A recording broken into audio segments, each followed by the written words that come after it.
Ever been robbed of what you rightfully earned by someone who underestimated your strength to fight back? Hit that like button.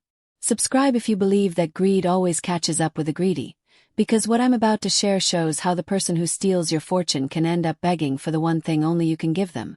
My name is Celeste. I'm 39 years old. And the day the managing director who'd stolen $90 million from me sat in my office asking for my signature on his expansion deal was the day I finally understood that patience isn't just a virtue. It's a weapon. But before I tell you about that moment when power shifted completely in my favor, let me take you back to where loyalty died and strategy was born, because every story of justice starts with a betrayal deep enough to leave permanent scars. I started working at Nexus Global Industries when I was 24 years old, fresh out of business school with an MBA and enough ambition to power a small city. Nexus was a mid-sized manufacturing company specializing in industrial equipment, the kind of business that wasn't glamorous but was incredibly profitable for people who understood the industry. I was hired as a junior analyst in the business development department, working under the CFO, a man named Tobias Reed who recognized talent when he saw it. For 3 years I worked 80-hour weeks learning everything about the business. Manufacturing processes, supply chain logistics, client relationships, financial modeling, competitive analysis. I absorbed information like a sponge and made myself indispensable through sheer competence and relentless work ethic. Tobias took me under his wing, mentoring me in the nuances of corporate finance and strategic planning. By the time I was 27, I'd been promoted to senior analyst and was handling negotiations that people twice my age struggled with. The managing director of Nexus Global was a man named Donovan Pierce.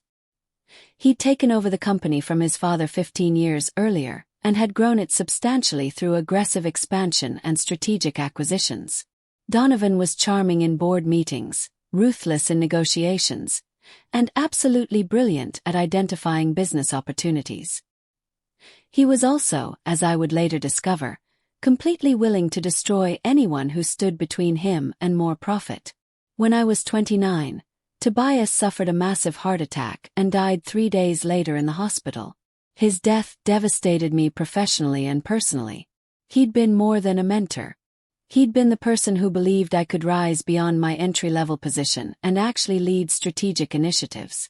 At his funeral, Donovan approached me with what seemed like genuine sympathy. "Celeste," he said, "Tobias spoke highly of you constantly. He believed you had exceptional potential. I want to honor his faith in you by offering you his position as CFO." I was stunned. 29 years old and being offered the CFO role at a company with annual revenue exceeding $500 million. "Thank you," I managed to say. "I won't let you down." "I know you won't," Donovan replied with a smile that didn't quite reach his eyes. "Tobias trained you well. Let's make him proud." I threw myself into the CFO role with everything I had. I restructured our financial systems, identified cost savings across multiple departments, and built financial models that helped Donovan make smarter acquisition decisions. Within 2 years, I'd helped increase company profitability by 18%. Donovan praised my work publicly, gave me performance bonuses, and included me in high-level strategic planning sessions. I thought I'd found my place, my purpose, my path to building something meaningful. Then everything changed because of one phone call. I was 32 years old when I received a call from an executive at Westbridge Manufacturing, one of our competitors. His name was Fletcher, and he had an unusual proposal. "Miss Celeste," he began formally, "I'm calling because we've identified a significant opportunity that could benefit both our companies." "I'm listening," I said cautiously, wondering why a competitor was reaching out directly to me rather than through proper channels. "Westbridge is considering a merger with Nexus Global," Fletcher continued. "We believe the combined entity would dominate the industrial equipment market. However, we wanted to speak with you specifically because we understand you're the financial architect behind Nexus's recent success." "This should have gone through Donovan first," I said carefully. "It will," Fletcher assured me. "But we wanted to gauge your interest in the deal structure before formal negotiations begin. Would you be willing to review our preliminary proposal?" Against my better judgment, I agreed. Fletcher sent over documents outlining a merger that would create a company with over $1 billion in annual revenue. The proposal was financially sound, strategically brilliant, and potentially transformational for both businesses. More importantly, it included a clause that the merger's financial architect would receive substantial equity compensation, roughly 5% of the merged entity, in recognition of their role in making the deal successful. I spent 3 weeks analyzing every aspect of the proposal. I built financial models, assessed synergies, identified potential risks, and developed implementation strategies. The more I worked, the more convinced I became that this merger could work spectacularly well if structured correctly. I took my analysis to Donovan on a Tuesday morning, presenting the opportunity with detailed documentation and conservative projections. His response surprised me. He wasn't enthusiastic. He was suspicious. "How long have you been talking to Westbridge?" he asked, his tone sharp.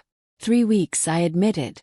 They reached out with this proposal and asked me to analyze it before formal discussions. Donovan's face darkened. "You've been negotiating with our competitor behind my back." "That's not negotiating," I protested. "That's due diligence.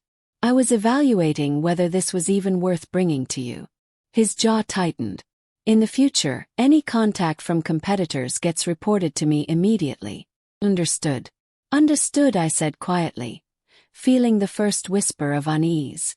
Despite his initial reaction, Donovan agreed to explore the merger.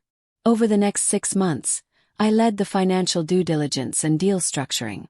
I worked directly with Westbridge's team, negotiating terms, identifying integration opportunities, and building the financial framework that would make this merger successful. It was the most complex project of my career, requiring 100-hour weeks and expertise I'd spent years developing. Donovan attended key meetings but left most of the heavy lifting to me. He seemed content to let me handle the details while he focused on the high-level strategy and public relations. The deal closed on my 33rd birthday. Nexus Global and Westbridge Manufacturing merged into a new entity called Nexbridge Industrial Group. The combined company was valued at $1.8 billion.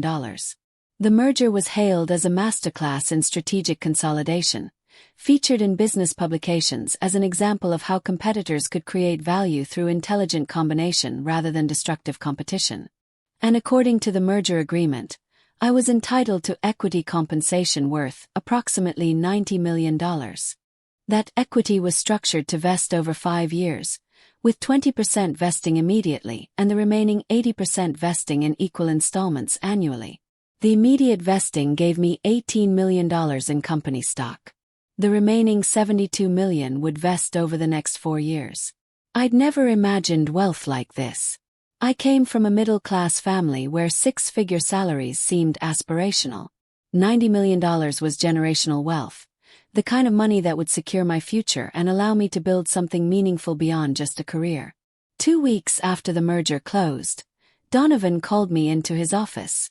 The new company had a sprawling headquarters with executive offices that looked like something from an architecture magazine. Donovan sat behind a massive desk, his expression unreadable. "Celeste, sit down," he said, gesturing to the chair across from him. "We need to discuss your compensation package." My compensation was clearly outlined in the merger agreement, I replied, confused about why this required discussion. "There's been a complication," Donovan said carefully. "The board has raised concerns about the equity compensation structure. They believe it's excessive for an employee who wasn't an original founder or major shareholder." My stomach dropped. That compensation was negotiated and agreed upon by both companies. "It's in the signed merger agreement." Donovan leaned back in his chair. "Agreements can be renegotiated when circumstances change. The board is prepared to offer you a revised package. $15 million in stock, vesting over 3 years, plus a significant cash bonus. It's still substantial wealth, Celeste. Just more aligned with typical executive compensation. That's $75 million less than what I was promised," I said, my voice shaking with rage and disbelief. "The work I did on this merger is why it succeeded. I earned that compensation." Donovan's expression hardened. "You earned a salary and bonuses for doing your job. The equity compensation was aspirational, not guaranteed." If you want to remain with this company, you'll accept the revised offer. And if I don't, I asked, though I already knew the answer.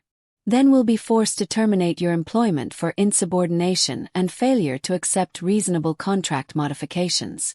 You'll leave with nothing except what you've already received. I sat there stunned, understanding with horrible clarity what was happening. Donovan had used me to structure a brilliant merger, waited until the deal was closed and irreversible, and was now stealing the compensation I'd been promised. The board concerns were likely fabricated or manufactured by Donovan himself to justify theft dressed up as renegotiation. I need time to think, I said, standing on shaking legs. You have until Friday, Donovan said dismissively. After that, the offer expires and your employment is terminated. I left his office and went straight to a lawyer. Her name was Beatrice Montgomery, and she specialized in executive compensation disputes. I explained the situation, showed her the merger documents, and asked if I had legal recourse. Her answer was devastating.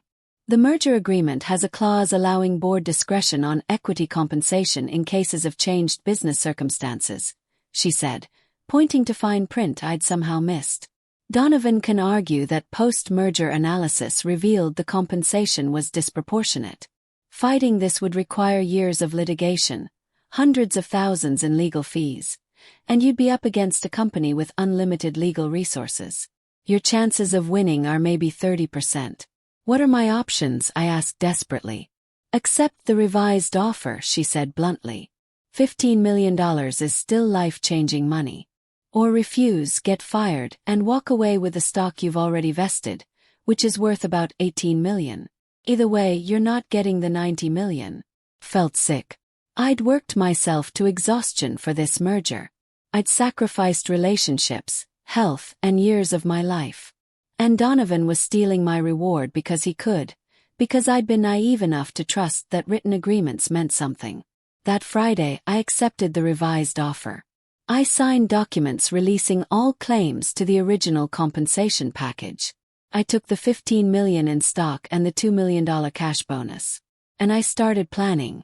Over the next 18 months, I stayed at Nexbridge Industrial Group and played the perfect corporate soldier.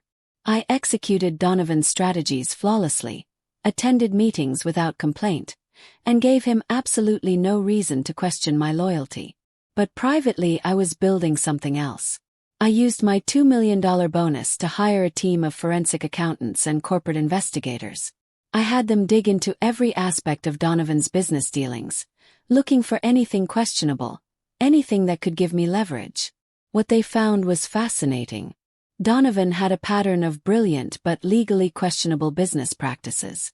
Aggressive tax strategies that skirted the edge of legality. Undisclosed conflicts of interest in supplier relationships. Financial arrangements with offshore entities that raised red flags. None of it was definitively illegal, but all of it would look terrible if exposed publicly or to regulatory authorities.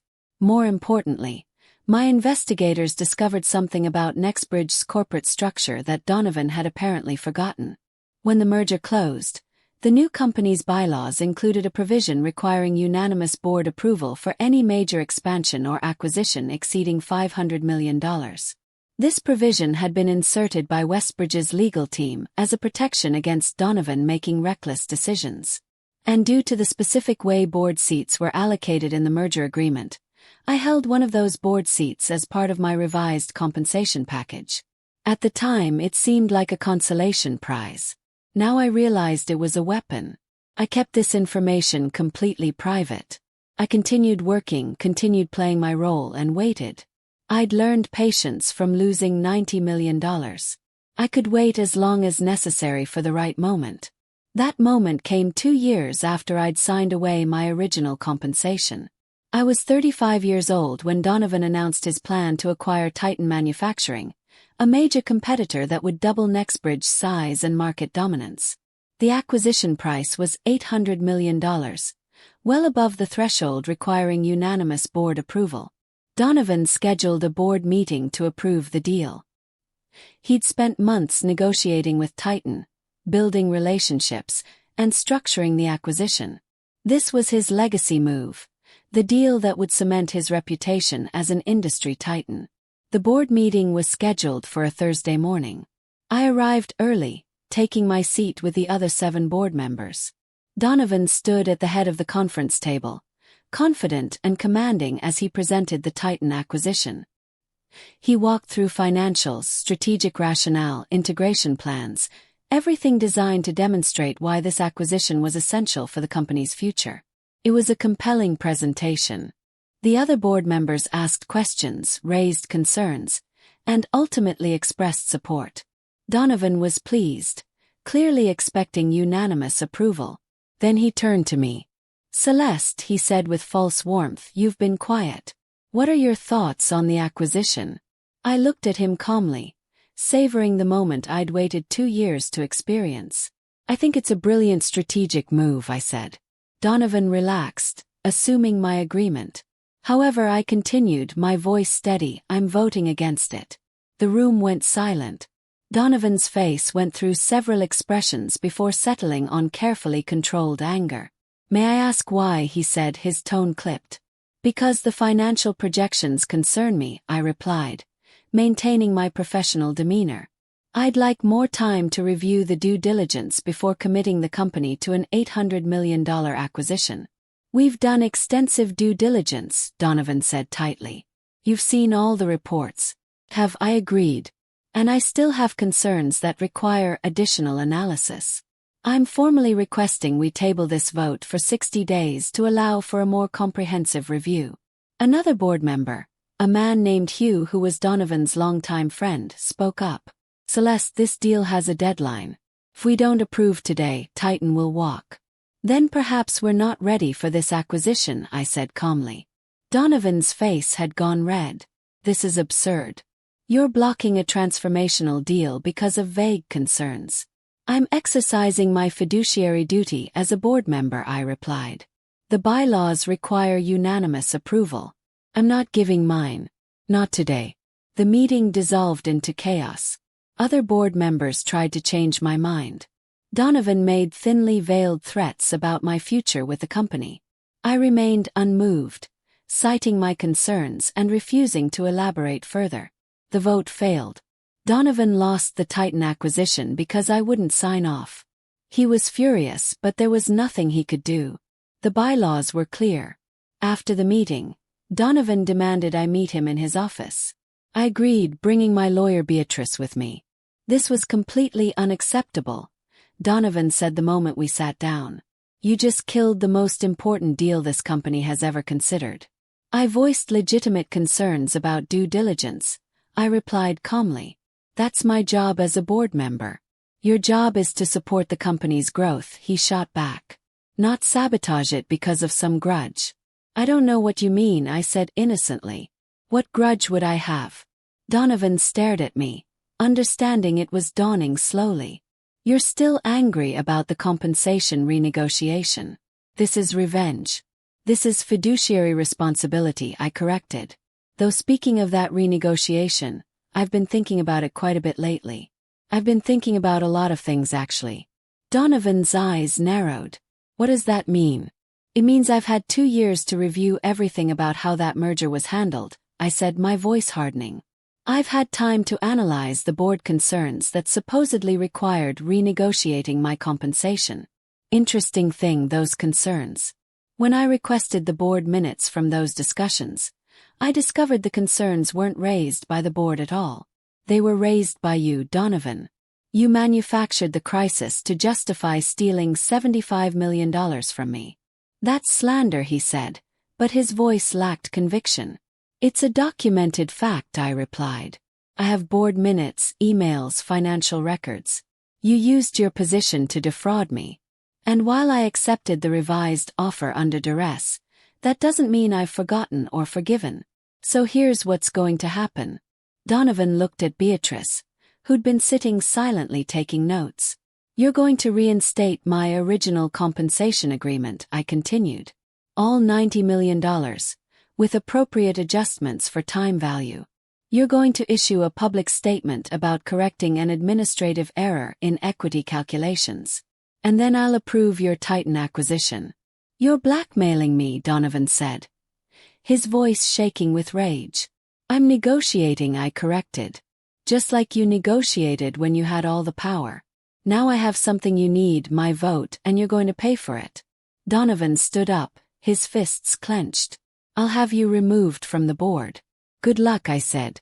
The merger agreement specifies I hold this seat for 5 years with removal only for cause. Being a responsible board member who exercises due diligence isn't the cause. You'll sue for removal, spend millions in legal fees, and probably lose.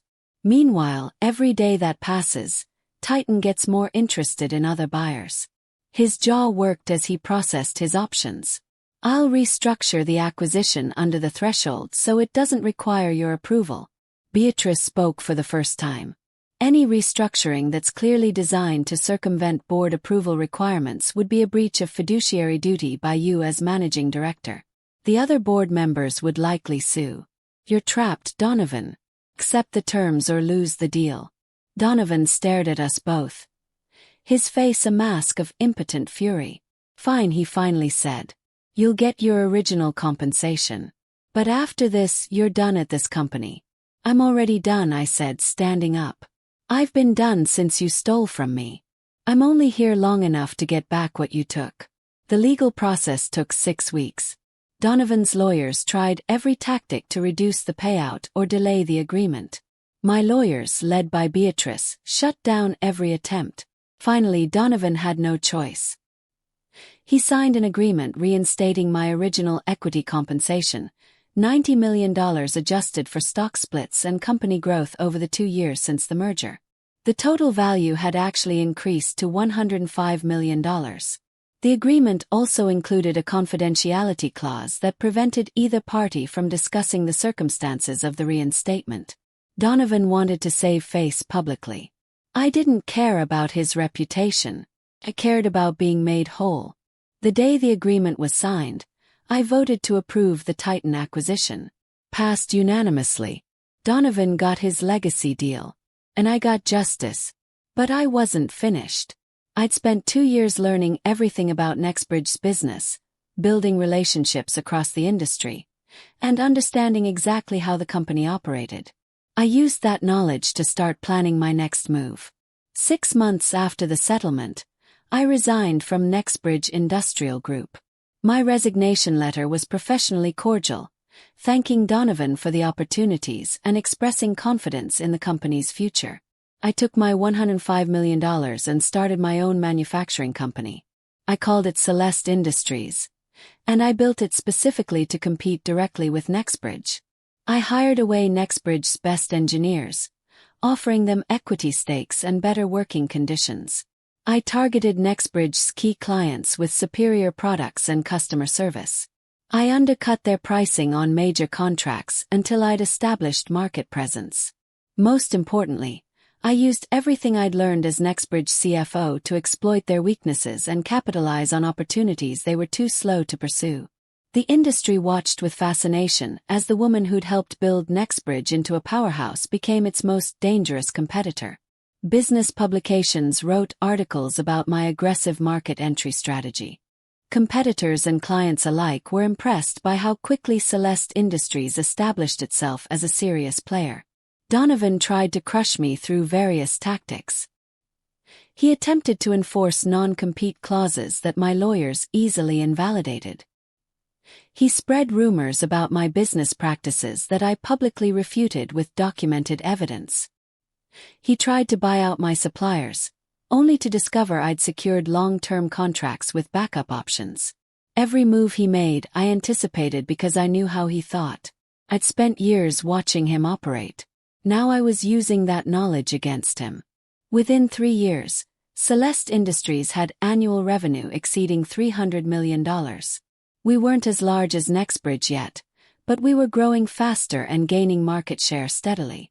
And unlike Donovan, I treated employees fairly, built honest client relationships, and operated with the integrity he'd never possessed. Then came the moment I'd been building toward. Nexbridge started struggling. The Titan acquisition, despite initial promise, had created integration challenges Donovan hadn't anticipated. The combined company was unwieldy, inefficient, and losing clients to smaller, more agile competitors like Celeste Industries. Nexbridge's stock price declined 20% over 18 months. The board grew restless. Donovan, desperate to reverse the decline, announced plans for another major acquisition. He wanted to buy a European manufacturing company that would give Nexbridge international presence and renewed growth. The acquisition price was $600 million, which meant it required unanimous board approval, which meant it required my signature. I was no longer on the board, having resigned when I left the company. But the bylaws specified that equity holders above a certain threshold had board voting rights on major acquisitions. My $105 million in stock gave me exactly that threshold level of voting power. Donovan's lawyers tried desperately to restructure the acquisition to avoid triggering my voting rights. They explored different deal structures, payment terms, and entity formations. Nothing worked. The target company wanted a straightforward cash acquisition. Any other structure killed the deal, which meant Donovan needed my approval. The request came through formal legal channels. A letter from Nexbridge's board requesting my vote on the European acquisition, accompanied by all due diligence materials and financial projections. The letter was signed by Donovan as managing director. I read every page of that proposal carefully. The acquisition was actually sound strategically. It would give Nexbridge the international expansion they desperately needed. It might even stabilize the company's declining performance. But I didn't care about what was good for Nexbridge. I cared about what was fair. I scheduled a meeting with Donovan to discuss my vote. He agreed reluctantly, knowing he had no choice. We met at a neutral conference room in a downtown hotel. Just Donovan and me, though both our lawyers waited outside. "Thank you for coming," Donovan said stiffly. "I reviewed your proposal," I replied, sitting across from him. "It's a good deal. Nexbridge needs this acquisition to survive. So you'll vote to approve it," he said, hope creeping into his voice. "That depends," I said calmly. "What?" "On whether you're willing to acknowledge what you did to me," I said. "I want a public statement, Donovan. I want you to admit that you defrauded me out of $75 million, that you manufactured board concerns to justify stealing my compensation, and that you only paid me back because I had leverage. I want the truth." "You know I can't do that," he said immediately. "It would destroy my reputation. It would expose the truth," I corrected. "And yes, it would destroy your reputation. Just like you tried to destroy my financial future." Donovan's face hardened. "Paid you back. We settled. The confidentiality agreement prevents me from discussing it." "Then I guess you're not getting my vote," I said, standing up. "Good luck finding another buyer who'll overlook Nexbridge's declining performance and integration failures." "Celeste, wait," he said desperately. I turned back, waiting. "What do you want?" he asked, his voice defeated. "I want what I've always wanted," I said. "Justice. Acknowledgement. I want you to understand that you can't steal from people and expect no consequences. You thought I was powerless 3 years ago. You thought you could take what I'd earned because I had no way to fight back. But I did fight back. I played the long game and I won. Now you're sitting here begging for my signature. Do you understand how completely the tables have turned?" Donovan slumped in his chair, looking older than his 60 years. "What will it take for you to approve this acquisition?" I sat back down. "Here's my offer. You'll create a charitable foundation in my name, funded with $50 million from your personal wealth. The foundation will support women in business, providing mentorship, funding, and resources. You'll serve on the advisory board but have no control over grant decisions. And you'll write a personal letter of apology to me, not for publication, just for my records, acknowledging what you did and the harm it caused. Do that, and I'll approve your acquisition." Donovan stared at me for a long moment. $50 million was a significant portion of his net worth. Creating a foundation in my name would be a constant reminder of his betrayal. But losing the European acquisition would be far more costly. He'd likely be removed as managing director if this deal failed. "Fine," he finally said. "I'll do it. One more thing," I added. "You'll announce your retirement as managing director within 6 months of the acquisition closing.